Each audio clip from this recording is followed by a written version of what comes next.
Assalamualaikum warahmatullahi wabarakatuh. Perkenalkan, nama saya Afia Dewi Handayani dengan NIM 2018-07-2015-0 dari kelas PAID. Di sini saya akan menjelaskan kepada teman-teman apa itu stunting. Stunting adalah masalah gizi kronis yang disebabkan oleh asupan gizi yang kurang dalam waktu lama. Biasanya ini terjadi karena tubuh tidak menerima asupan gizi yang cukup baik, yang berdampak pada terhambatnya pertumbuhan serta perkembangan otak yang tidak maksimal, sehingga menyebabkan kemampuan mental dan belajar yang kurang serta prestasi sekolah yang buruk. Ini adalah penyebab stunting.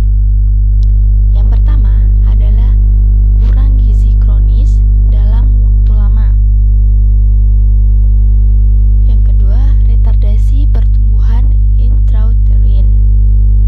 Yang ketiga, tidak cukup protein dalam proporsi total asupan kalori.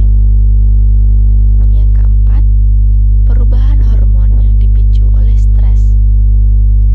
Jadi penyebab stunting itu tidak hanya dari faktor gizi, tetapi juga karena faktor lingkungan yang bisa membuat dirinya stres. Yang kelima, sering menderita infeksi di awal kehidupan seorang anak. Nah, perlu hati-hati jika anaknya sering mengalami sakit saat masa pertumbuhan atau perkembangan. Yang keenam, pengetahuan ibu yang kurang memadai. Banyak yang terjadi dalam kasus anak mengalami stunting akibat orang tua yang tidak bisa mencegah karena kurangnya pengetahuan, minimnya pengetahuan. Kemudian yang ketujuh yakni infeksi berulang atau kronis. Nah, apabila anaknya sakit, kemudian sembuh, kemudian sakit lagi, sembuh, dan berulang-ulang kali, ini perlu diwaspadai. Kemudian yang kedelapan adalah sanitasi yang buruk. Yang kesembilan atau yang terakhir ialah terbatasnya layanan kesehatan.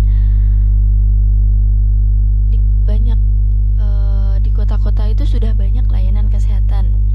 Jadi di daerah kota itu sudah sangat minim terjadi stunting.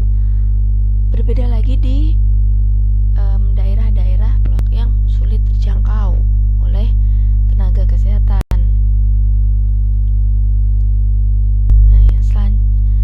Yang selanjutnya adalah gejala stunting.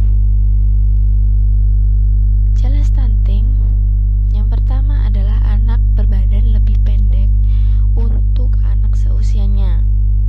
Jadi semisal seharusnya anak umur 10 tahun itu sudah mencapai tinggi 120 atau 130.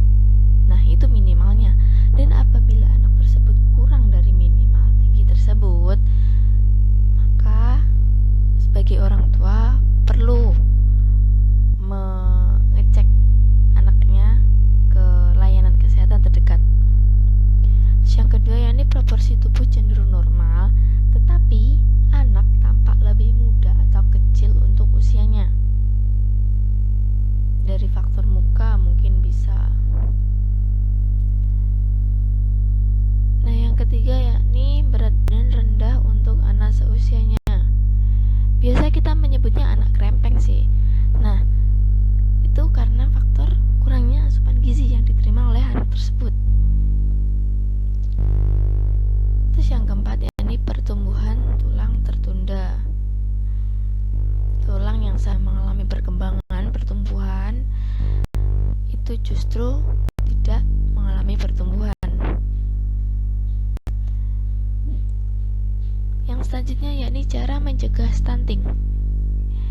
Yang pertama, membiasakan pola makan sehat. Pola makan sehat yang terdiri dari vitamin, protein, dan serat-serat lainnya yang pastinya bergizi dan bisa memenuhi asupan tubuh. Yang kedua, pola asuh yang baik. Pola asuh yang baik ini bisa didapat dari lingkungan sekitar, atau bisa juga dimulai dari diri sendiri dahulu. Kemudian yang ketiga adalah kebersihan air dan sanitasi. Nah, penyakit biasa lebih mudah menular lewat saluran air, lewat air di bak mandi yang kotor, seperti itu. Terus yang keempat, yakni membaca dan memahami ilmu kesehatan. Ini penting sekali, membiasakan literasi di lingkungan kita. Kenapa? Agar kita bisa mencegah lebih awal dan anak-anak kita tidak menderita atau mengalami stunting.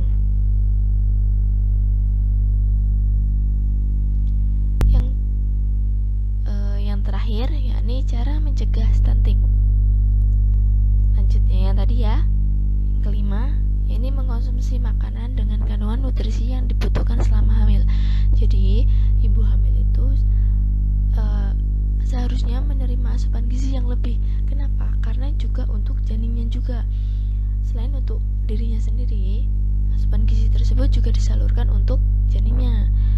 Terus yang keenam adalah memberikan nutrisi yang baik kepada si kecil, seperti memberikan ASI eksklusif dan nutrisi penting lainnya seiring pertambahan usia. Yang ketujuh, rutin memeriksakan kehamilan serta pertumbuhan dan perkembangan anak setelah lahir. Dan banyak nih layanan kesehatan di desa-desa seperti posyandu yang tiap bulannya pasti ada pengecekan dari pihak sana untuk anak-anak di desa. Nah, itu sebagai orang tua harus rutin mengecekkan pertumbuhan dan perkembangan anak kita. Terus yang kedelapan adalah menerapkan pola hidup bersih dan sehat, terutama mencuci tangan sebelum makan, serta memiliki sanitasi yang bersih di lingkungan rumah. Nah, seperti yang tadi saya sebutkan, kalau penyakit itu lebih mudah menyerang lewat air, lewat lingkungan yang kotor, dan pola makan kita yang tidak terlalu baik, seperti itu. Nah, sekian pengenalan apa itu stunting. Semoga dari penjelasan saya teman-teman bisa lebih paham apa itu stunting, bisa mencegah lebih awal agar anak kita maupun lingkungan kita itu minim yang mengalami stunting. Terima kasih, cukup sekian. Assalamualaikum.